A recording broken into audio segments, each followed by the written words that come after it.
Hello all, എല്ലാവർക്കും ഐ+ന്റെ പുതിയൊരു ക്ലാസ്സിലേക്ക് സ്വാഗതം.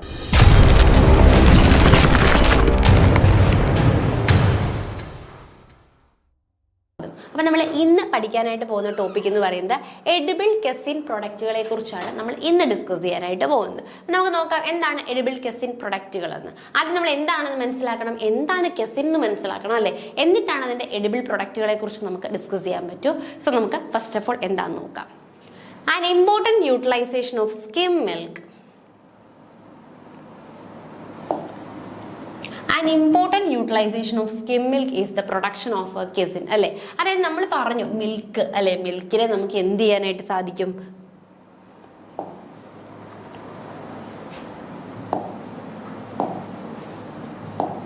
ഓക്കെ, ഇത് നമ്മുടെ മിൽക്കാണ് അല്ലേ, ഇത് നമ്മുടെ മിൽക്കാണ്. മിൽക്കിനെ നമുക്ക് എന്ത് ചെയ്യാം? സെപ്പറേറ്റ് ചെയ്യുമ്പോൾ നമുക്ക് ഫാറ്റ് റിച്ച് ആയിട്ടുള്ള ക്രീമും കിട്ടും, സ്കിം മിൽക്കും കിട്ടും. ഇതല്ലേ നമ്മൾ മെയിൻ ആയിട്ട് പറയുന്നത്, ഫാറ്റ് റിച്ച് ആയിട്ടുള്ള ക്രീമും കിട്ടും, സ്കിം മിൽക്കുമാണ് നമുക്ക് യൂഷ്വലി കിട്ടുന്നത്. അപ്പോൾ ഇതിൽ നിന്ന് നമുക്ക് ക്രീം നമ്മൾ എന്തിനു വേണ്ടി യൂസ് ചെയ്യുന്നു? ബട്ടറിന്റെ പ്രിപ്പറേഷൻസിനും മറ്റുമൊക്കെ യൂസ് ചെയ്യുന്നു. വേരിയസ് പ്രൊഡക്റ്റുകളുടെ പ്രിപ്പറേഷന് വേണ്ടി ക്രീം യൂസ് ചെയ്യുന്നു. നമുക്കുള്ള സ്കിം മിൽക്ക് ഉണ്ടല്ലേ, ഈ സ്കിം മിൽക്കിൽ നിന്നാണ് നമ്മൾ എന്ത് ചെയ്യുന്നത്? മിൽക്ക് പ്രോട്ടീൻസ് ആയിട്ടുള്ള കെസിൻ എന്ത് ചെയ്യുന്നത്? പ്രൊഡ്യൂസ് ചെയ്യുന്നത്. The milk protein is produced from skim milk അല്ലെ, സ്കിം മിൽക്കിൽ നിന്നാണ് നമ്മൾ മിൽക്ക് പ്രോട്ടീൻസ് പ്രൊഡ്യൂസ് ചെയ്യുന്നത്.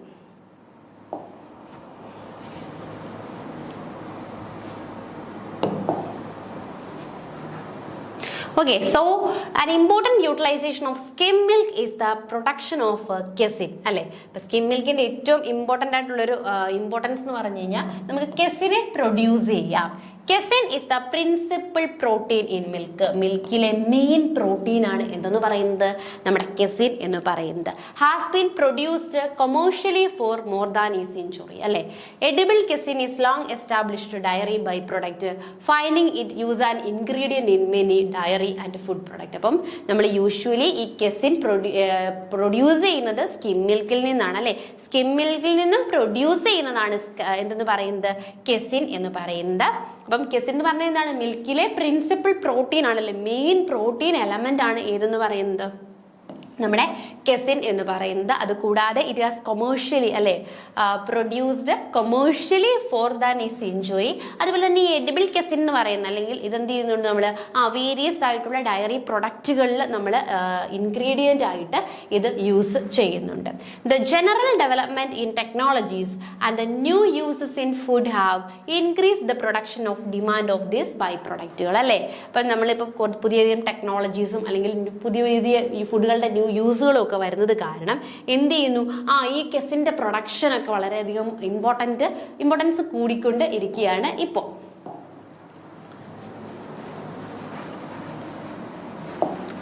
Manufacture of edible casein differ from that non edible casein അല്ലേ. അപ്പം എഡിബിൾ കെസിനെ മാനുഫാക്ചർ ചെയ്തെടുക്കുന്നതും നോൺ എഡിബിൾ കെസിനെ മാനുഫാക്ചർ എടുക്കുന്നതും തമ്മിൽ എന്താണ്? നല്ല രീതിയിലുള്ള ഡിഫറൻസുകൾ ഉണ്ട്. Edible casein is produced under sanitary condition അല്ലേ. അപ്പം നമ്മൾ എഡിബിൾ കെസിൻ എന്താണ്? നമുക്ക് കഴിക്കാനുള്ളതാണ്. അപ്പോൾ ഫുഡ് നമ്മൾ പ്രൊഡ്യൂസ് ചെയ്യുമ്പോൾ അത്രയേറെ ഹെൽത്തി ആയിട്ടുള്ള രീതിയിലായിരിക്കണം അത് പ്രൊഡ്യൂസ് ചെയ്യുന്നത്. സോ സാനിറ്ററി കണ്ടീഷൻസിലാണ് നമ്മൾ എന്ത് ചെയ്യുന്നത്? എഡിബിൾ കെസിനെ പ്രൊഡ്യൂസ് ചെയ്യുന്നത്. Edible casein is produced under sanitary condition അല്ലെ. പ്രോപ്പർ ആയിട്ടുള്ള സാനിറ്ററി കണ്ടീഷനിലാണ് നമ്മൾ എന്ത് പ്രൊഡ്യൂസ് ചെയ്യുന്നത്? എഡിബിൾ കെസിനെ പ്രൊഡ്യൂസ് ചെയ്യുന്നത്. With use of food grade chemicals and sufficiently heat treated to make it safe for human consumption അല്ലേ. അപ്പം അതിനകത്ത് നമ്മൾ എന്ത് ചെയ്യുന്നു? നമുക്ക് കഴിക്കാൻ പറ്റുന്ന രീതിയിലുള്ള കെമിക്കൽസും അതുപോലെ സഫീഷ്യൻ്റ് ആയിട്ടുള്ള ഹീറ്റ് ട്രീറ്റ്മെൻറ്റ്സും ഒക്കെ എടുത്ത് അത് എന്താണ് കഴിക്കാൻ യോഗ്യമാണ് എന്ന് മനസ്സിലാക്കി, അല്ലെങ്കിൽ ഹ്യൂമൻ കൺസപ്ഷന് യോഗ്യമാണെന്ന് മനസ്സിലാക്കണം. അപ്പോൾ രണ്ടും ഡിഫറെൻ്റ് ആയിട്ടാണ് നമ്മൾ പ്രൊഡ്യൂസ് ചെയ്യുന്നത്. അപ്പോൾ നിങ്ങൾ ഇത്രയും ശ്രദ്ധിക്കുക. നമ്മുടെ മിൽക്കിൽ നിന്ന് നമുക്ക് ക്രീമും സ്കിം മിൽക്കും സെപ്പറേറ്റ് ചെയ്യാം. ഈ സ്കിം മിൽക്കിൽ നിന്നാണ് നമ്മൾ മിൽക്കിലെ പ്രോട്ടീൻ പാർട്ടായിട്ടുള്ള കെസിനെ സെപ്പറേറ്റ് ചെയ്യുന്നത്. അപ്പം കെസിൻ എന്ന് പറയുന്നത് എഡിബിൾ കെസിനും ഉണ്ട്, നോൺ എഡിബിളും ഉണ്ട്. ഈ എഡിബിൾ കെസിൻ നമ്മൾ എന്ത് ചെയ്യുന്നുണ്ട്?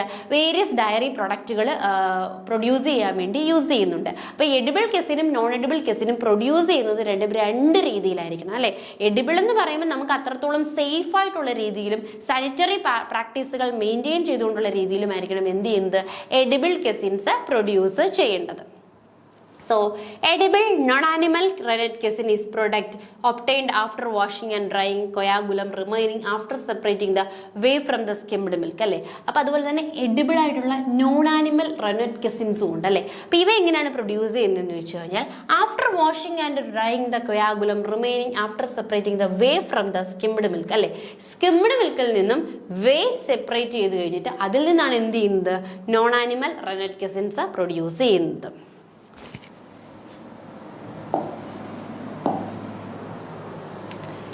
Edible caseinate means the casein product obtained by reaction of edible casein or fresh casein curd with the food grade neutralizing agent which have been subjected to an appropriate heat treatment. It may be spray or roller dried. So, edible caseinate means the casein product obtained by the reaction of edible casein or fresh casein curd with food grade neutralizing agent അല്ലേ. Food grade neutralising ഏജന്റുമായിട്ട് mix ചെയ്യും അല്ലേ. നമ്മൾ അവയെ തമ്മിലൊരു എന്ത് ചെയ്യുന്നത്, അവരിൽ നിന്നാണ് ഒപ്റ്റെയിൻ ചെയ്യുന്നത്. So casein protein which comprises approximately 80% of the total protein of fluid milk. ഈ കെസിൻ പ്രോട്ടീൻ എന്ന് പറഞ്ഞാൽ 80% ഓഫ് ഫ്ലൂയിഡ് മിൽക്കിന്റെ പാർട്ട് അതാണ്. Are distinguished from so called whey protein അല്ലേ. വേ പ്രോട്ടീൻ എന്ന് പറയുന്നത് വേ പ്രോട്ടീൻ മിൽക്കിലെ പ്രോട്ടീൻ എന്ന് പറയുന്നത് വേ പ്രോട്ടീനും കെസിനുമാണ്. 80% എന്താണ്, മെയിൻലി കെസിൻ പ്രോട്ടീൻസ് ആണ്. And tendency to precipitate and coagulate at the isoelectric point pH 4.6. Casein is isolated by adjusting the pH of skim milk to 4.6 is generally known as acid casein അല്ലേ. അപ്പോൾ usually skim മിൽക്കിന്റെ pH adjust ചെയ്തിട്ട് ഒരു 4.6 റേഞ്ചിലൊക്കെ adjust ചെയ്തിട്ടാണ് നമ്മൾ produce ചെയ്യുന്നതെങ്കിൽ അതിന് നമുക്ക് acid casein എന്ന് വിളിക്കാം. Although this product is more specifically defined by the type of acid used to reduce the pH of the milk to isoelectric point അല്ലേ. Hydrochloric phosphoric or lactic casein എന്നായിരിക്കും നമ്മൾ പറയുന്നത്. അതായത് ഒരു അസിഡിക് റേഞ്ച് അല്ലെങ്കിൽ ആ ഒരു pH പ്രൊഡ്യൂസ് ചെയ്യുന്നതാണെങ്കിൽ അത് അസിഡിക് കെസിൻ ആയിരിക്കും. In commercial practice pH adjustment is achieved either or by direct addition of the appropriate acid to skim milk. അപ്പോൾ നമ്മൾ ഈ pH എങ്ങനെയാണ് അഡ്ജസ്റ്റ് ചെയ്യുന്നതെന്ന് ചോദിച്ചു കഴിഞ്ഞാൽ നമ്മൾ അതിലേക്ക് എന്ത് ചെയ്യും, സ്കിം മിൽക്കിലേക്ക് ലാക്റ്റിക് ആസിഡ്സ് പോലെയുള്ള ആസിഡ്സ് എന്ത് ചെയ്യാണ്, ആഡ് ചെയ്ത് കൊടുക്കുകയാണ് ചെയ്യുന്നത്. By formation of lactic acids from lactose fermentation using a bacterial culture. നമ്മൾ എന്ത് ചെയ്യുന്നു, by formation of lactic acid from lactose fermentation using bacterial culture. അപ്പോൾ നമ്മൾ യൂഷ്വലി നമ്മൾ ഈ pH അഡ്ജസ്റ്റ് ചെയ്യാനായിട്ട് ആസിഡ്സ് സ്കിം മിൽക്കിലേക്ക് ആഡ് ചെയ്ത് കൊടുക്കുക. അങ്ങനെയാണ് നമ്മൾ എന്ത് ചെയ്യുന്നത്, ഈ ഒരു കെസിൻസിന്റെ ആസിഡിക് നേച്ചർ മെയിൻറ്റെയിൻ ചെയ്ത് പോകുന്നത്. Although casein is a heterogeneous mixture of several individual casein components A, B, K, each of which has slightly different properties. For the purpose of commercial production, whole casein which containing all these components are considered. Commercial purposes വേണ്ടി ആകുമ്പോൾ എല്ലാ കോമ്പൗണ്ട്സും കൂടെ ഉള്ള കെസിൻസ് ആണ് നമ്മൾ എന്ത് ചെയ്യുന്നത്, use ചെയ്യുന്നത്. ഇതൊക്കെ ജസ്റ്റ് വായിച്ചുവിടേണ്ട കാര്യമായിട്ട് ഇതൊന്നും വലിയ ഇമ്പോർട്ടൻ്റ് ആയിട്ടുള്ള കാര്യമില്ല. നമ്മൾ പറയുന്ന മെയിൻ പോയിന്റ്സ് പറയാം. Casein may be classified based on the use or based on the type of coagulants used അല്ലേ. അപ്പം നമുക്ക് കെസിൻസിനെ എന്ത് ചെയ്യാം, ക്ലാസിഫൈ ചെയ്യാനായിട്ട് പറ്റും. അതിനകത്ത് യൂസ് ചെയ്യുന്ന കൊയാഗുലന്റ് ഏതാണ് അല്ലെങ്കിൽ അതിൻ്റെ യൂസ് എന്താണെന്നുള്ളതിനെ ബേസ് ചെയ്തിട്ട് നമ്മൾ കെസിൻസിനെ ക്ലാസിഫൈ ചെയ്യുന്നു. Mainly edible caseins non edible കെസിൻസുമായിട്ടാണ് രണ്ട് ഗ്രൂപ്പായിട്ടാണ് നമ്മൾ എന്ത് ചെയ്യുന്നത്, ഇതിനെ ക്ലാസിഫൈ ചെയ്യുന്നത്. Based on the type of coagulant used in the classified into acid casein അല്ലേ. ഇനി കൊയാഗുലന്റ് ആണ് യൂസ് ചെയ്യുന്നതിനെ വെച്ച് ബേസ് ചെയ്തിട്ടാണെങ്കിൽ ആസിഡ് കെസിനും റെനറ്റ് കെസിനുമാണ്. അപ്പം ശ്രദ്ധിച്ചേ, നമ്മളെ caseins may be classify the use അല്ലേ, യൂസിനെ ബേസ് ചെയ്തുകൊണ്ടാണെങ്കിൽ ഓക്കെ. ഇത്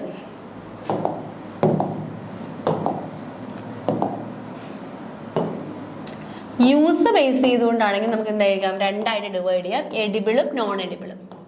എഡിബിൾ കെസിനും ഉണ്ട്, നോൺ എഡിബിളും ഉണ്ട് അല്ലെ. കഴിക്കാൻ പറ്റുന്നതും കഴിക്കാൻ പറ്റാത്തതുമായിട്ടുള്ള എഡിബിൾ.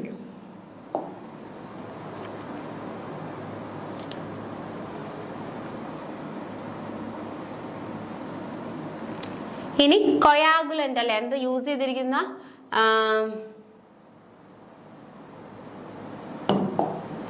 ഇനി നമ്മൾ കൊയാഗുലന്റിന്റെ ബേസിലാണെങ്കിൽ ആസിഡ് കെസിനുമുണ്ട്, അതുപോലെ തന്നെ റെന്നറ്റ് കെസിനുമുണ്ട്. ആസിഡും റെന്നറ്റും. അപ്പൊ നമുക്ക് അതെന്താന്ന് നോക്കാം.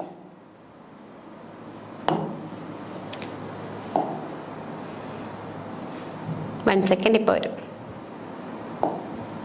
അപ്പം യൂസിന്റെ ബേസിലാണെങ്കിൽ എഡിബിളുമാണ്, നോൺ എഡിബിൾ കെസിനും എന്ന് പറയാം അല്ലെ. കഴിക്കാൻ പറ്റുന്നതും കഴിക്കാൻ പറ്റുന്നത്. ഇനി നമ്മൾ കൊയാഗുലൻസ് ആഡ് ചെയ്യും. കൊയാഗുലൻസ് ആഡ് ചെയ്യുന്നതിന്റെ ബേസിലാണെങ്കിൽ നമുക്ക് എന്ത് ചെയ്യാം അതിനെ?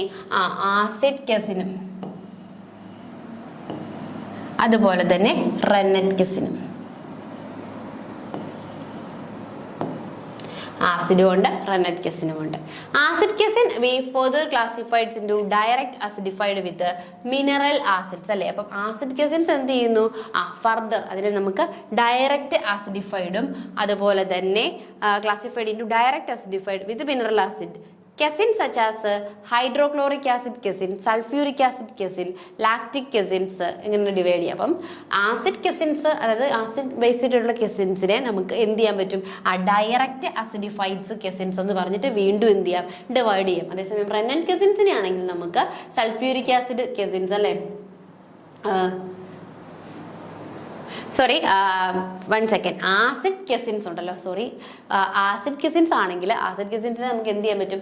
ഫർദർ ഡയറക്ട്ലി ആസിഡിഫൈഡ് കെസിൻ, അതായത് ഏത് ആസിഡാണോ ആഡ് ചെയ്തിട്ടുള്ളത്, ഹൈഡ്രോക്ലോറിക് ആസിഡ് കെസിൻ ആണോ, സൾഫ്യൂരിക് ആസിഡ് കെസിൻ ആണോ, അങ്ങനെ ലാക്റ്റിക് ആസിഡ് കെസിൻസ് ആണോ, അങ്ങനെ നമുക്ക് ഡിവൈഡ് ചെയ്യാൻ പറ്റും. Lactic acid casein produced by growth of lactic started culture and rennet casein obtained by rennet as the coagulant അല്ലേ. അപ്പൊ റെന്നറ്റ് കെസിൻ എന്ന് പറയുമ്പോൾ അതിനകത്ത് എന്തായിരിക്കും? റെന്നറ്റ് എൻസൈംസ് ആയിരിക്കും യൂഷ്വലി ആഡ് ചെയ്യുന്നത്. അപ്പം മെയിൻലി കൊയാഗുലന്റിനെ ബേസ് ചെയ്തുകൊണ്ട് ആസിഡ് കെസിൻസ് എന്നും അതുപോലെ തന്നെ റെന്നറ്റ് കെസിൻസ് എന്നും ഡിവൈഡ് ചെയ്യും. ഈ ആസിഡ് കെസിൻസിനെ നമുക്ക് വീണ്ടും ഫർദർ എന്ത് ചെയ്യും? അതിലെ അസിഡിഫൈഡ് മെറ്റീരിയൽ ഏതാണെന്ന് വെച്ച് കഴിഞ്ഞാൽ അതിനെ ബേസ് ചെയ്തുകൊണ്ട് എന്ത് ചെയ്യാൻ പറ്റും? ഡിവൈഡ് ചെയ്യാനായിട്ട് സാധിക്കും. ഏതാണോ അതിനകത്ത് യൂസ് ചെയ്തിട്ടുള്ള അസിഡിഫൈഡ് മെറ്റീരിയൽ എന്നതിനെ ബേസ് ചെയ്തിട്ട്. അപ്പോൾ അസിഡിഫൈഡ് മെറ്റീരിയൽ നമ്മൾ യൂസ് ചെയ്യുന്നത് സൾഫ്യൂരിക് ആസിഡ് ആണെങ്കിൽ sulphuric acid casein, lactic acid ആണെങ്കിൽ ലാക്റ്റിക് ആസിഡ് കെസിൻ. റെന്നറ്റ് കെസിൻസിന് മെയിൻലി ഏതായിരിക്കും? റെന്നറ്റ് ആയിരിക്കും യൂസ് ചെയ്യുന്നത്. ശ്രദ്ധിച്ചേ, യൂസിനനുസരിച്ച് edible casein, non edible caseins. ഇനി ആസിഡ് ആണെങ്കിലും എന്താണ്? HCl അല്ലെ, hydrochloric acid, casein, lactic acid, അങ്ങനെ നമുക്ക് അതിനെ വീണ്ടും എന്ത് ചെയ്യാൻ പറ്റും? സബ് ഡിവൈഡ് ചെയ്യാം. റെന്നറ്റിനകത്താവുമ്പോൾ യൂഷ്വലി റെന്നറ്റ് തന്നെ ആയിരിക്കും ആഡ് ചെയ്ത് വെച്ചിരിക്കുന്നത്. ഓക്കെ അല്ലേ? So the general requirement of non-animal rennet casein and acid casein are specified by the FSSR are given in table. The product should also meet the microbial requirement of specified അല്ലേ. നോക്കിയേ, ഇതാണ് നമ്മുടെ requirement. Non animal ആയിക്കോട്ടെ, acid casein ആയിക്കോട്ടെ, കെസിനേറ്റ് ആയിക്കോട്ടെ, ഇതിനകത്തൊക്കെ amount എന്തായിരിക്കണം? ഇതായിരിക്കണം. നോൺ ആനിമൽ റെന്നറ്റിനകത്താണെങ്കിൽ മോയിസ്ചർ എന്ന് പറയുന്നത് നോട്ട് മോർ ദാൻ 12% അല്ലേ. മോയിസ്ചർ കണ്ടന്റ് എന്താവാൻ പാടില്ല? 12% കൂടുവാനായിട്ട് പാടില്ല. മിൽക്ക് പ്രോട്ടീൻ എന്ന് പറയുന്നത് നോട്ട് ലെസ് ദാൻ 85%. അതുപോലെ തന്നെ കെസിൻ പ്രോട്ടീൻ എന്ന് പറയുന്നത് നോട്ട് ലെസ് ദാൻ 95%. ആഷ് എന്ന് പറയുന്നത് നോട്ട് ലെസ് ദാൻ 7.5%. ലാക്ടോസ് എന്ന് പറയുന്നത് നോട്ട് മോർ ദാൻ 1% ആണ്. അപ്പോൾ അതിലും ഓരോന്നിലും എന്തുണ്ട്? ആ ഒരു പെർട്ടിക്കുലർ എമൗണ്ട് ഉണ്ട്. ഈ ഒരു എമൗണ്ട് ബേസ് ചെയ്തിട്ടായിരിക്കണം നമ്മൾ എന്ത് ചെയ്യുന്നത്? പ്രോപ്പറായിട്ട് ഈ കെസിൻസ് മേക്ക് ചെയ്യുന്നത്. സോ എഡിബിൾ കെസിൻസ്, നമുക്കിനി എഡിബിൾ കെസിൻസിനെ കുറിച്ച് നോക്കാം. According to the Food Safety and Standard Authority of India, FSSAI, edible casein products mean the product obtained by separating, washing, dried by the coagulum of skimmed milk. Edible casein is used for various food products such as ice cream, coffee, whitener, imitation milk, etc. അപ്പോൾ നോക്കിയേ, food safety standard authority അല്ലെങ്കിൽ FSSAIയുടെ പ്രകാരം edible casein എന്ന് പറഞ്ഞു കഴിഞ്ഞാൽ അത് എവിടെ നിന്ന് ഒബ്റ്റെയിൻ ചെയ്യുന്നത്? നമ്മുടെ സ്കിംഡ് മിൽക്കിനെ സെപ്പറേറ്റ് ചെയ്ത്, വാഷ് ചെയ്ത്, ഡ്രൈ ചെയ്ത്, പ്രോപ്പർ ആയിട്ടുള്ള കൊയാഗുലം ആഡ് ചെയ്തുകൊണ്ട് നിർമ്മിക്കുന്ന കെസിനാണ് എഡിബിൾ കെസിൻ. എഡിബിൾ ആയതുകൊണ്ട് തന്നെ ഇത് എന്ത് ചെയ്യുന്നു? വേരിയസ് മിൽക്ക് പ്രൊഡക്റ്റുകളായിട്ടുള്ള ഐസ്ക്രീംസ്, കോഫിയില്, വൈറ്റ്നേഴ്സ്, ഇവയിലൊക്കെ എന്ത് ചെയ്യുന്നു? ആഡ് ചെയ്ത് കൊടുക്കുന്നു. അതാണ് എഡിബിൾ കെസിൻസ് എന്ന് പറയുന്നത്. മെത്തേഡ് ഓഫ് പ്രിപ്പറേഷൻ, നമുക്ക് എങ്ങനെയാണ് പ്രിപ്പയർ ചെയ്യുന്നതെന്ന് നോക്കാം. ഫസ്റ്റ് നമ്മൾ എന്ത് ചെയ്യുന്നു, കെസിൻസ് നമ്മൾ കേർഡിന്റെ കാര്യം പറഞ്ഞു അല്ലേ, പ്രസിപ്പിറ്റേഷൻ ഓഫ് കേർഡ്, നമ്മൾ കേർഡിനെ പ്രസിപ്പിറ്റേറ്റ് ചെയ്തെടുക്കുന്നു അല്ലെ, അസിഡിഫൈഡ് അല്ലെങ്കിൽ ഫെർമെന്റേഷൻ പ്രൊസീജിയർ ചെയ്യുന്നു. ഫെർമെന്റേഷൻ പ്രൊസീജിയർ നമ്മൾ ഏതാണ്, നമ്മുടെ pH എന്ന് പറയുന്നത് 4.1 to 4.3 ആ ഒരു റേഞ്ചിൽ നമ്മൾ എന്ത് ചെയ്യുന്നു, കേർഡിനെ പ്രസിപ്പിറ്റേറ്റ് ചെയ്തെടുക്കുകയാണ് ചെയ്യുന്നത്.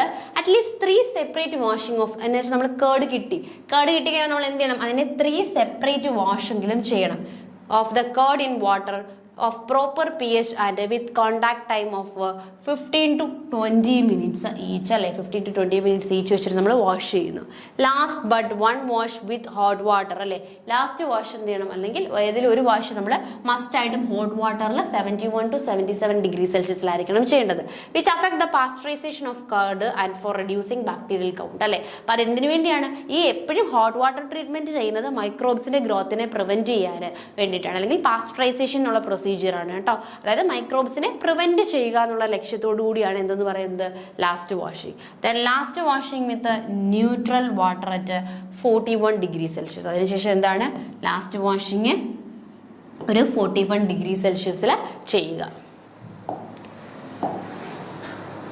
ഇത്രയാണ് എന്തെന്ന് പറയുന്നത് മെയിൻ ആയിട്ടുള്ള നമ്മുടെ പ്രിപ്പറേഷൻസ്. ഏത് കേസിനും ആയിക്കോട്ടെ അതിൻ്റെ മെയിൻ പ്രിപ്പറേഷൻ എന്ന് പറയുന്നത്. അപ്പം ഞാനിതൊന്ന് സമ്മപ്പ് ചെയ്യും, അതിനകത്ത് നമ്മൾ കുറേ അധികം വേണ്ടാത്ത കാര്യങ്ങളും വേണ്ട കാര്യങ്ങളും ഒക്കെ ഒന്ന് ഡിസ്ക്രൈബ് ചെയ്തിട്ടുണ്ട്. എന്ന് വെച്ച് കഴിഞ്ഞാൽ നിങ്ങൾക്ക് ആ ഒരു ഐഡിയ കിട്ടാൻ വേണ്ടി എങ്കിൽ നമുക്കൊന്ന് സമ്മപ്പ് ചെയ്ത് നോക്കാം.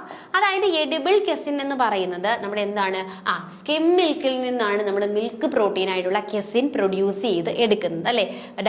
ഈ എഡിബിൾ കെസിൻ എന്ന് പറയുന്നത് നമ്മൾ കുറച്ചും കൂടി, കെസിനെ നമുക്ക് രണ്ടായിട്ട് തിരിക്കും, എഡിബിളും ഉണ്ട് നോൺ എഡിബിളും ഉണ്ട്. ഈ എഡിബിൾ കെസിൻ എന്ന് പറയുന്നത് നമ്മൾ കുറച്ചും കൂടി കെയർഫുൾ ആയിട്ടും സാനിറ്ററി പ്രാക്ടീസുകളൊക്കെ മെയിൻറ്റെയിൻ ചെയ്തിട്ടും ഹ്യൂമൻ കൺസപ്ഷൻസിന് വേണ്ടി നമ്മൾ എന്ത് ചെയ്യുന്നതാണ്, യൂസ് ചെയ്യുന്നതാണ് എഡിബിൾ കെസിൻ. കെസിൻ എന്ന് പറഞ്ഞു കഴിഞ്ഞാൽ മിൽക്ക് പ്രോട്ടീൻ ആണ്. മിൽക്കിലെ സ്കിം മിൽക്കിൽ നിന്നും നമ്മൾ സെപ്പറേറ്റ് ചെയ്തെടുക്കുന്ന മിൽക്കിന്റെ പ്രോട്ടീനെയാണ് നമ്മൾ എന്തെന്ന് വിളിക്കുന്നത്, കെസിൻ എന്ന് വിളിക്കുന്നത്. അതിനുശേഷം നമ്മൾ പറഞ്ഞു അല്ലേ, ഇതിന് നമുക്ക് ആ ഒരു റിക്വയർമെന്റും കാര്യങ്ങളും ഒക്കെ പറഞ്ഞു. നമുക്കിതിനെ മെയിൻലി എഡിബിൾ കെസിൻസ് എന്നും നോൺ എഡിബിൾ കെസിൻസ് എന്നും ഡിവൈഡ് ചെയ്യാം. യൂസ് വെച്ചിട്ട് കഴിക്കുന്നവയാണെങ്കിൽ എഡിബിൾ, കഴിക്കാത്തവയാണെങ്കിൽ നോൺ എഡിബിൾ. ഇനി അതിനകത്ത് ആഡ് ചെയ്യുന്ന കൊയാഗുലന്റിനെ ബേസ് ചെയ്തിട്ടാണെങ്കിൽ നമുക്ക് റെന്നറ്റ് കെസിൻസും ഉണ്ട്, ആസിഡ് കെസിൻസും ഉണ്ട്. ആസിഡ് കെസിൻസ് നമുക്ക് ഫെർദർ വീണ്ടും ഡിവൈഡ് ചെയ്യാം. ഏത് ആസിഡ്സ് ആണോ അതിൽ ആഡ് ചെയ്യുന്നതെന്ന് ബേസ് ചെയ്തിട്ട് അതിനെ നമുക്ക് എന്ത് ചെയ്യാൻ പറ്റും, ഹൈഡ്രോക്ലോറിക് ആസിഡ് കെസിൻ ആണോ സൾഫ്യൂരിക് ആസിഡ് കെസിൻ ആണോ എന്നുള്ളത് ഡിവൈഡ് ചെയ്യാം. ഇനി നമുക്ക് എഡിബിൾ കെസിൻ എന്ന് പറയുമ്പോൾ എന്താണ്, യൂഷ്വലി നമ്മുടെ സ്കിം മിൽക്കിനെ എടുത്തിട്ട് നമ്മൾ അതിനെ എന്ത് ചെയ്യുന്നു, പ്രോപ്പറായിട്ട് സെപ്പറേറ്റ് ചെയ്ത് വാഷ് ചെയ്ത് ഡ്രൈ ചെയ്ത് യൂസ് ചെയ്യുന്നതാണ് നമ്മുടെ എഡിബിൾ കെസിൻസ്. അപ്പോൾ എഡിബിൾ കെസിൻസ് നമ്മൾ വേരിയസ് ഡയറി പ്രൊഡക്റ്റുകളായിട്ടുള്ള കോഫിയിൽ, ഐസ്ക്രീംസിൽ, വൈറ്റ്നേഴ്സിലും ഒക്കെ എന്ത് ചെയ്യുന്നുണ്ട്, ആഡ് ചെയ്ത് കൊടുക്കുന്നുണ്ട്. ഇനി അതിൻ്റെ മെത്തേഡ് ഓഫ് പ്രിപ്പറേഷൻ ആണ് നമ്മൾ പറഞ്ഞത്. ആദ്യം നമ്മൾ എന്ത് ചെയ്യണം, കേർഡ് നമ്മളൊരു pH റേഞ്ച് എന്ന് പറയുന്നത് 4.1 to 4.3 ആണ്. അപ്പോൾ ആ ഒരു റേഞ്ചിൽ നമ്മൾ എന്ത് ചെയ്യണം, pH മെയിൻറ്റെയിൻ ചെയ്തുകൊണ്ട് വരണം. അതിനുശേഷം 3 സെപ്പറേറ്റ് വാഷസ് അല്ലേ, നമ്മൾ ഈ കേർഡിനെ 3 വാഷസ് കൊടുക്കുക. അതിൽ ഒരു വാഷ് മസ്റ്റായിട്ട് നമ്മൾ എന്ത് ചെയ്യുക, ഹോട്ട് വാട്ടറിലായിരിക്കണം കൊടുക്കേണ്ടത്. കാരണം മൈക്രോബ്സിൻ്റെ ഗ്രോത്തിനെ പ്രിവെൻറ്റ് ചെയ്യാൻ വേണ്ടിയിട്ട് നമ്മൾ ഹോട്ട് വാട്ടറിലായിരിക്കണം അത് കൊടുക്കേണ്ടത്. അതിനുശേഷം ലാസ്റ്റ് വാഷ് എന്ന് പറയുന്നത് നമ്മൾ ലാസ്റ്റ് വാഷ് എന്ന് പറയുന്നത് 71 to 77 ഡിഗ്രി സെൽഷ്യസിലായിരിക്കണം. അതിനുശേഷം അവസാനത്തെ വാഷ് ഒരു ന്യൂട്രൽ വാട്ടർ ആയിട്ട് ഒരു 41 ഡിഗ്രി സെൽഷ്യസിൽ ഒരു വാഷ് കൂടെ കൊടുക്കുക. ദെൻ നമ്മൾ ആസിഡ് കെസിൻസിനെ കുറിച്ച് നമുക്ക് നോക്കാം. അപ്പോൾ ആസിഡ് കെസിൻസ് നമ്മൾ പറഞ്ഞു അല്ലേ, ഗുഡ് ക്വാളിറ്റി സ്കിം മിൽക്ക്. നമ്മൾ എന്ത് ചെയ്യുന്നു, good quality skim milk is always an essential requirement for the manufacture of casein അല്ലേ. പ്രോപ്പറായിട്ട് നമുക്ക് കെസിനെ മാനുഫാക്ചർ ചെയ്തെടുക്കണമെങ്കിൽ നമുക്ക് എന്ത് വേണം, good quality of skim milk വേണം. In case whole milk is available for the manufacture of casein അല്ലേ. അപ്പോൾ ഹോൾ മിൽക്ക് ആണ് അവൈലബിൾ ആയിട്ടുള്ളത് എങ്കിൽ നമ്മൾ എന്ത് ചെയ്യണം, ഈ whole milk is available for the manufacture of casein, it has been to be separated and skim milk is to be obtained അല്ലേ. ഹോൾ മിൽക്ക് ആണ് നിങ്ങൾക്ക് തരുന്നതെങ്കിൽ അതിൽ നമ്മൾ എന്ത് ചെയ്യണം, സെപ്പറേറ്റ് ചെയ്തിട്ട് സ്കിം മിൽക്ക് ഒബ്റ്റൈൻ ചെയ്യണം. എന്നിട്ട് സ്കിം മിൽക്കിൽ നിന്ന് തന്നെയാണ് നമ്മൾ എന്ത് പ്രൊഡ്യൂസ് ചെയ്യേണ്ടത്, കെസിൻ പ്രൊഡ്യൂസ് ചെയ്യേണ്ടത്. അപ്പോൾ ആസിഡ് കെസിൻ ആയിക്കോട്ടെ, അത് പ്രൊഡ്യൂസ് ചെയ്യാൻ ഏറ്റവും നല്ലത് ഏത് തന്നെയാണ്, നമ്മുടെ സ്കിം മിൽക്ക് തന്നെയാണ്. സ്റ്റെപ്സ് നോക്കിയേ. First one is tempering. എന്താണ് tempering? Tempering is the process of adjusting the temperature of skim milk. അപ്പോൾ നമ്മൾ ആസിഡ് കെസിൻസിന്റെ പ്രൊഡക്ഷൻ ആണ് നോക്കുന്നത്. അപ്പോൾ ഈ ആസിഡ് കെസിൻസ് പ്രൊഡ്യൂസ് ചെയ്യുന്നത് സ്കിം മിൽക്കിൽ നിന്നാണ്. അപ്പോൾ സ്കിം മിൽക്കിൽ നിന്ന് ആസിഡ് കെസിൻ പ്രൊഡ്യൂസ് ചെയ്യണമെങ്കിൽ ഫസ്റ്റ് സ്റ്റെപ്പ് എന്ന് പറയുന്നത് എന്തായിരിക്കും, ടെമ്പറിങ് ആണ് അല്ലേ.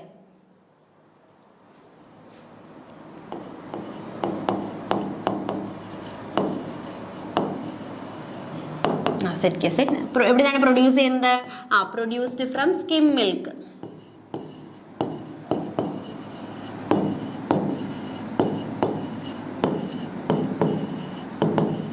സ്കിം മിൽക്കിൽ നിന്നാണ് പ്രൊഡ്യൂസ് ചെയ്യുന്നത്. ഹോൾ മിൽക്ക് ആണെങ്കിൽ നമ്മൾ സ്കിം മിൽക്ക് സെപ്പറേറ്റ് ചെയ്യണം അല്ലേ? അപ്പൊ അതിൽ നിന്ന് നമ്മൾ സ്കിം മിൽക്ക് സെപ്പറേറ്റ് ചെയ്യണം. നെക്സ്റ്റ് നമ്മുടെ ഫസ്റ്റ് സ്റ്റെപ്പ് എന്ന് പറയുന്നത് എന്താണ്? ടാമ്പറിങ് അല്ലേ? ടാമ്പറിങ് എന്താണെന്ന് നമുക്ക് നോക്കാം. ശേഷം ഫസ്റ്റ് സ്റ്റെപ്പ് എന്ന് പറയുന്നത് ടാമ്പറിങ് ആണ്. ഫസ്റ്റ് നമ്മൾ ടാമ്പറിങ് ചെയ്യണം.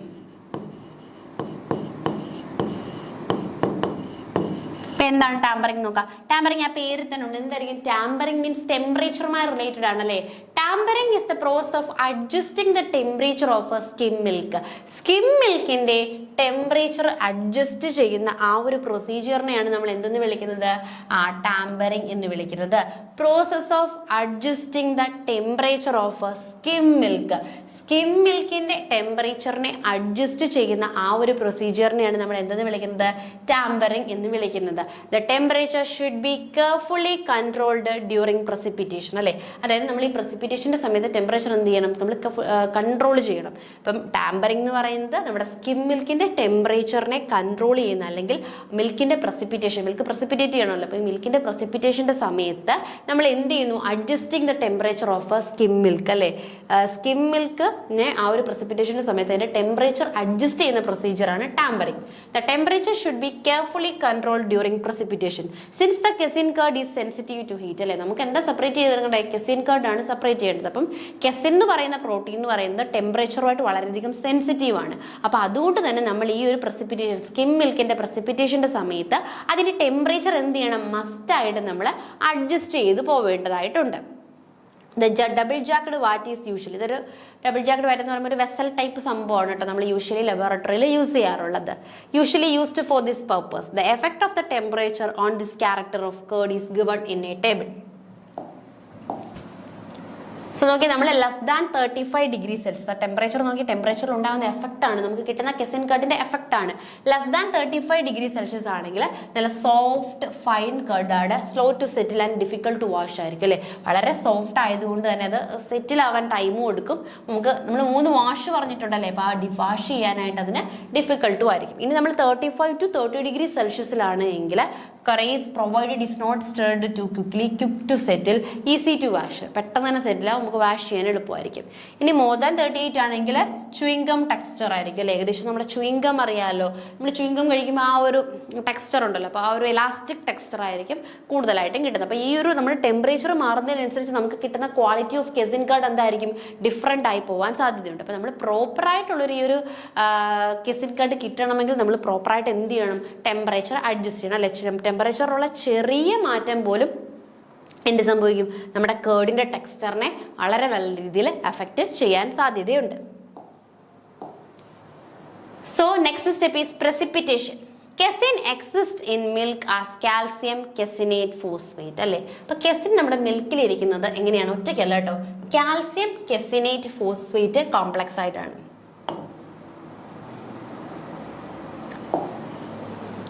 കാൽസ്യം കെസിനേറ്റ് ഫോസ്ഫേറ്റ് കോംപ്ലക്സ് ആയിട്ടാണ് ആരിയിരിക്കുന്നത്? നമ്മുടെ മിൽക്ക് മിൽക്കിൽ കെസിൻ ഇരിക്കുന്നത്. So about pH 5.3 the kesin beings to precipitate from the solution and its isoelectric point of kesin about 4.7 pH the maximum precipitation occur. അപ്പം ഏകദേശം pH 5.3 അതുപോലെ തന്നെ the kesin begin to precipitate. ഈ casein precipitate ആവാൻ തുടങ്ങുന്ന ആ ഒരു pH എന്ന് പറയുന്നത് 5.3 ആയിരിക്കും അല്ലെ? ഫ്രം ദ സൊല്യൂഷനിൽ നിന്നും അത് പ്രസിപ്പിറ്റേറ്റ് ചെയ്യാൻ തുടങ്ങുന്ന pH 5.3 ആണ്.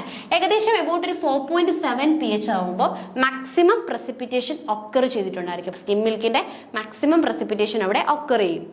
If the pH is too high, above 4.8 in the coagulum, then the resultant curd is likely to be large, sticky and rubbery due to the high calcium content. അല്ലേ? അപ്പോൾ നമ്മൾ ഈ ഒരു pH നെക്സ്റ്റ് എന്ത് ചെയ്യാണ്? Above 4.8 pH ഒരു above 4.8 കൊടുക്കുകയാണെങ്കിൽ അതെന്ത് ചെയ്യും? റബ്ബറി നേച്ചറിലേക്ക് പോകും അല്ലെ? ലാർജ് സ്റ്റിക്കി ആയിരിക്കും. അതുപോലെ തന്നെ അതിനകത്ത് ഹൈ കാൽഷ്യത്തിന്റെ കണ്ടന്റ് എന്തായിരിക്കും? കൂടുതലായിരിക്കും. അപ്പോൾ നമുക്ക് ഡിഫിക്കൽട്ട് വാഷിങ് ആ ഒരു കേർഡ് ഫോർമേഷന്റെ സമയത്ത് അല്ലെ കേർഡിന്റെ സെപ്പറേഷന്റെ സമയത്ത് അതിനെ വാഷ് ചെയ്യാനായിട്ട് നല്ല ബുദ്ധിമുട്ടായിരിക്കും. It will tend to have a dark colour അല്ലേ, അതുപോലെ എൻ്റെ കളറും ഒരു ഡാർക്കിഷ് കളർ ആയിരിക്കും. The casein may have high calcium and ash content, high viscosity and poor solubility. On other hand if the pH of the coagulum is too low അല്ലേ. ഇനി നമ്മൾ അടുത്ത കണ്ടീഷൻ പറയാൻ പോകുമ്പോൾ അടുത്തതെന്ന് പറഞ്ഞാൽ പ്രസിപ്പിറ്റേഷൻ ആണ് അല്ലേ. ഫസ്റ്റ് നമ്മൾ എന്ത് ചെയ്തു, ടെമ്പറേച്ചർ ഒക്കെ അഡ്ജസ്റ്റ് ചെയ്തെടുത്തു, അതിനുശേഷം പ്രസിപ്പിറ്റേഷൻ സ്റ്റാർട്ട് ചെയ്യാണ്. പ്രസിപ്പിറ്റേഷൻ സ്റ്റാർട്ട് ചെയ്യുന്ന ഒരു pH എന്ന് പറയുന്നത് 5.3 അതിനുശേഷം ഒരു 4.3 ഒക്കെ ആക്കുവാണ് എങ്കിൽ നമുക്ക് എന്ത് ചെയ്യാൻ പറ്റും, അതിൻ്റെ ആ ഒരു പ്രസിപ്പിറ്റേഷൻ എന്ന് പറയുന്ന ആ ഒരു ഹോൾ പ്രൊസീജിയർ എന്ത് ചെയ്യാൻ പറ്റും, സ്പീഡപ്പ് അല്ലെങ്കിൽ മാക്സിമം ലെവലിൽ ഒക്കർ ചെയ്യും. അതിനുശേഷം നമ്മൾ ഈ 4.7 കൂടുതൽ എന്ത് കൊടുക്കുകയാണ്, pH കൊടുക്കുകയാണെങ്കിൽ ഇത് എന്ത് ചെയ്യും, നമ്മുടെ എന്ന് പറയുന്നത് ഒരു റബ്ബറി നേച്ചറിലേക്ക് പോകും. അതിനകത്ത് ഹൈ കാൽസ്യം കണ്ടന്റ് ആയിരിക്കും, അതുകൊണ്ട് തന്നെ അതൊരു റബ്ബറി ലാർജ് സ്റ്റിക്കി ഒരു നേച്ചറിലേക്ക് മാറും. അപ്പൊ അതുകൊണ്ട് തന്നെ ഈ സാധാ ഉള്ളതിൽ നിന്നും ഈ കെസിൻ എന്താവും, ഒരു ഡാർക്ക് കളറിലേക്കായിരിക്കും മാറുന്നത്. അതുകൂടാതെ അതിന്റെ വിസ്കോസിറ്റിയും അല്ലെങ്കിൽ സൊലബിലിറ്റിയും ഒക്കെ എന്തായിരിക്കും, വളരെയധികം കൂടുതലായിരിക്കും. ഇനി അത് നമ്മൾ എന്ത് ചെയ്യുകയാണ്, ഇപ്പൊ നമ്മൾ കൂടുതലാണെങ്കിൽ അതെ കേസാ പറഞ്ഞത്. ഇനി നമ്മൾ ഈ 4.7 അല്ലെങ്കിൽ ഒരു 4.4 ഒക്കെ ഉള്ളതെന്ന് വെച്ചോ, അതിൽ കുറയ്ക്കുകയാണ് നമ്മൾ pH എന്ന് വിചാരിച്ചോ. അപ്പൊ എന്ത് സംഭവിക്കുമെന്ന് ചോദിച്ചു കഴിഞ്ഞാൽ then the resultant curd will be fine and loses during wash അല്ലേ. നമ്മളിതൊരു 3 വാഷ് ഉണ്ട്, നമ്മൾ കർഡ് ഫോം ചെയ്ത ശേഷം 3 വാഷ് ഉണ്ട്, അതിൽ ഒന്ന് ഹോട്ട് വാട്ടറിലൂടെയാണ്. അപ്പോൾ നമുക്ക് എന്ത് ചെയ്തു, വളരെ ഫൈൻ പാർട്ടിക്കിൾ ആയിട്ടായിരിക്കും ഫോം ചെയ്യുന്നത്. വാഷ് ചെയ്യുന്ന സമയത്ത് തന്നെ എന്ത് ചെയ്യാൻ പറ്റും, അത് ലോസ് ആയി പോകാനുള്ള സാധ്യത വളരെയധികം കൂടുതലാണ്. The casein will then have a high acidity.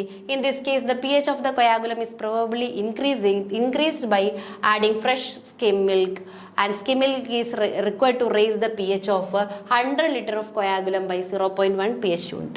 അപ്പോൾ നമ്മൾ എന്ത് ചെയ്തു, ഒന്നെങ്കിൽ ആ pH കൂട്ടുകയാണെങ്കിൽ അതിൻ്റെ കളറൊക്കെ ചേഞ്ച് ചെയ്ത് ആഷ് കളറാവും. ഇനി കുറയ്ക്കുകയാണെങ്കിൽ അത് എന്ത് ചെയ്യും, വളരെ തിന്നായി മാറിയതിന് ശേഷം അത് നമ്മൾ വാഷ് ചെയ്യുമ്പോൾ തന്നെ ലോസ് ആവാനും സാധ്യതയുണ്ട്. ഇനി ഇത് കെസിന് വളരെയധികം എന്താണ്, ഹൈ അസിഡിറ്റി ഉണ്ടെന്ന് വെച്ചോ. നമ്മൾ പ്രിപ്പയർ ചെയ്തെടുത്ത ഈ ഒരു കെസിന് ഹൈ അസിഡിറ്റി ആണ് എന്ന് വെച്ചോ. അപ്പോൾ in the pH of the coagulum is preferably increased by adding. നമുക്ക് എന്ത് ചെയ്യാം, ഇൻക്രീസ് ചെയ്യണമെങ്കിൽ നമുക്ക് adding fresh skim milk, about 5 liter of fresh skim milk is required to raise the pH. ഇപ്പോൾ pH കൂട്ടണം എന്നുണ്ടെങ്കിൽ നമുക്ക് എന്ത് ചെയ്യാൻ മതി, ആ ഫ്രഷ് സ്കിം മിൽക്ക് ഏകദേശം ആഡ് ചെയ്ത് കൊടുത്താലായിട്ട് മതിയാവും. അപ്പം നമ്മൾ പഠിച്ചുകൊണ്ടിരുന്നത് മെയിൻലി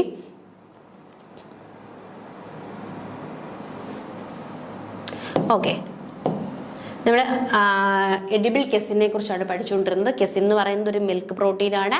ഈ മിൽക്ക് പ്രോട്ടീൻ നമ്മൾ സ്കിം മിൽക്കിൽ നിന്നാണ് ഒബ്റ്റെയിൻ ചെയ്യുന്നത്. സ്കിം മിൽക്കിനെ സെപ്പറേറ്റ് ചെയ്താണ് ഒബ്റ്റെയിൻ ചെയ്യുന്നത്. അപ്പോൾ എന്നിട്ട് ഈ എഡിബിൾ കെസിൻ എന്ന് പറയുമ്പോൾ എന്താണ്, അത് നമ്മുടെ വേരിയസ് ആയിട്ടുള്ള മിൽക്ക് പ്രൊഡക്റ്റുകളിൽ നമ്മൾ ആഡ് ചെയ്ത് കൊടുക്കും. ഫോർ എക്സാമ്പിൾ കോഫിയിൽ, ഐസ്ക്രീംസിലും ഒക്കെ ആഡ് ചെയ്ത് കൊടുക്കും. ദെൻ ഇതിൻ്റെ മെത്തേഡ് ഓഫ് പ്രിപ്പറേഷൻ എന്ന് പറയുന്നത് നമ്മൾ എന്ത് ചെയ്യുന്നു, ആദ്യം കേർഡിനെ പ്രസിപ്പിറ്റേറ്റ് ചെയ്തെടുക്കുക. സ്കിം മിൽക്കിനെ ഹീറ്റ് ചെയ്ത് കേർഡിനെ നമ്മൾ പ്രസിപ്പിറ്റേറ്റ് ചെയ്തെടുക്കുന്നു. കേർഡിനെ പ്രസിപ്പിറ്റേറ്റ് ചെയ്തെടുത്തിട്ട് നമ്മളൊരു 3 വാഷ് ഈ കേർഡിന് കൊടുക്കുന്നു. അതിലൊരു 1 ഓഫ് ദ വാഷ് എന്ന് പറയുന്നത് ഹോട്ട് വാട്ടറിൽ തന്നെ ചെയ്യണം. കാരണം എന്താണെന്ന് വെച്ച് കഴിഞ്ഞാൽ മൈക്രോ ഓർഗാനിസത്തിന്റെ ഗ്രോത്തിനെ പ്രിവെന്റ് ചെയ്യാൻ വേണ്ടി. അപ്പോൾ അതാണ് ഫസ്റ്റ് സ്റ്റെപ്പ് എന്ന് പറയുന്നത്. ഇപ്പോൾ ഏത് കെസിന്റെ പ്രൊഡക്ഷൻ ആണെങ്കിലും ഈ ഒരു ഇതാണ് കോമൺ ആയിട്ടുള്ള സ്റ്റെപ്പ്. ഇനി നമ്മൾ ആസിഡ് കെസിൻസ് ആണ് പ്രൊഡ്യൂസ് ചെയ്യാനായിട്ട് പോകുന്നത്. ആസിഡ് കെസിൻസ് എന്ന് പറയുമ്പോൾ അതിനകത്ത് എന്തായിരിക്കും, നമ്മൾ യൂഷ്വലി ഒരു ആസിഡ് ആയിരിക്കും ആഡ് ചെയ്യുന്നത്. ചിലപ്പോൾ ലാക്റ്റിക് ആസിഡ് ആവാം, ചിലപ്പോൾ സൾഫ്യൂരിക് ആസിഡ് ആവാം, ചിലപ്പോൾ ഹൈഡ്രോക്ലോറിക് ആസിഡ് ആവാം. ഏതെങ്കിലും ഒരു ആസിഡ് ആയിരിക്കും നമ്മളിവിടെ കൊയാഗുലന്റ് ആയിട്ട് ആഡ് ചെയ്യുന്നത്. അപ്പോൾ ഈ ആസിഡ് കെസിൻ ആണ് പ്രൊഡ്യൂസ് ചെയ്യേണ്ടതെങ്കിൽ അതിലെ ഫസ്റ്റ് സ്റ്റെപ്പ് എന്ന് പറയുന്നത് ടാമ്പറിംഗ് ആണ് അല്ലേ. ടെമ്പറിംഗ് ആണ്. ടെമ്പറിംഗ് എന്ന് പറയുന്നത് പറഞ്ഞാൽ ടെമ്പറേച്ചർ അഡ്ജസ്റ്റ് ചെയ്യാണ്. സ്കിം മിൽക്കിലെ ടെമ്പറേച്ചർ നമ്മൾ പ്രോപ്പറായിട്ട് അഡ്ജസ്റ്റ് ചെയ്യുകയാണ് അല്ലേ. കാരണം ഈ ഒരു കേർഡിലെ നമ്മുടെ കെസിൻ എന്ന് പറയുന്നത് ഹീറ്റ് സെൻസിറ്റീവ്. അപ്പോൾ നമ്മൾ പ്രോപ്പറായിട്ടുള്ളൊരു ടെമ്പറേച്ചർ കൊടുത്തില്ലെങ്കിൽ നമുക്ക് പ്രോപ്പർ റിസൾട്ട് കിട്ടില്ല. അതായത് നമ്മളൊരു ടെമ്പറേച്ചർ ചേഞ്ച് ആവുന്നതിനനുസരിച്ച് ഈ കെസിൻ കർഡ് എന്ത് ചെയ്യും, ചേഞ്ച് ആവാനായിട്ട് സാധ്യതയുണ്ട്. അതിൻ്റെ ക്വാളിറ്റി ചേഞ്ച് ആവാനായിട്ട് സാധ്യതയുണ്ട്. അപ്പോൾ നമ്മൾ പ്രോപ്പർ ടെമ്പറേച്ചർ കൊടുത്തെങ്കിൽ മാത്രമേ നമുക്ക് എന്ത് ചെയ്യൂ, പ്രോപ്പർ ആയിട്ടുള്ള കെസിൻ കർഡ് കിട്ടുകയുള്ളൂ. അപ്പോൾ അങ്ങനെ നമ്മൾ ടെമ്പറേച്ചറൊക്കെ അഡ്ജസ്റ്റ് ചെയ്തു. അതിനുശേഷം നമ്മൾ എന്ത് ചെയ്തു, പ്രസിപ്പിറ്റേഷൻ ചെയ്യുകയാണ് അല്ലേ. അതിനെ നമ്മൾ പ്രസിപ്പിറ്റേറ്റ് ചെയ്യണം. പ്രസിപ്പിറ്റേറ്റ് ചെയ്യുന്നതിന് നമ്മളിപ്പോൾ പറഞ്ഞു അല്ലേ, ഒരു പെർട്ടിക്കുലർ pH ഉണ്ട്. ആ ഒരു pHലായിരിക്കും അതിൻ്റെ ആ ഒരു പ്രസിപ്പിറ്റേഷൻ സ്റ്റാർട്ട് ചെയ്യുന്നത്. അതിനുശേഷം ഒരു പെർട്ടിക്കുലർ pH ആകുമ്പോൾ ആ പ്രസിപ്പിറ്റേഷൻ മാക്സിമം ആവും. അതിൽ ആ ഒരു pHൽ കൂടുതലായാലോ കുറവായാലോ നമ്മുടെ ക്വാളിറ്റി എന്തായിരിക്കില്ല, കറക്റ്റ് ആയിരിക്കുകയില്ല. അപ്പോൾ ഇത്രയാണ് നമ്മൾ ഈ ഒരു സ്റ്റെപ്പിൽ പറഞ്ഞത്. ഇനി നമുക്ക് ബാക്കി കുറേയധികം സ്റ്റെപ്പുകളുണ്ട്. അത് നമുക്ക് പ്രീവിയസ് ക്ലാസ്സിൽ പഠിക്കാം. ഇന്ന് പറഞ്ഞ കാര്യങ്ങൾ എല്ലാവർക്കും മനസ്സിലായെന്ന് വിശ്വസിക്കുന്നു. Thank you.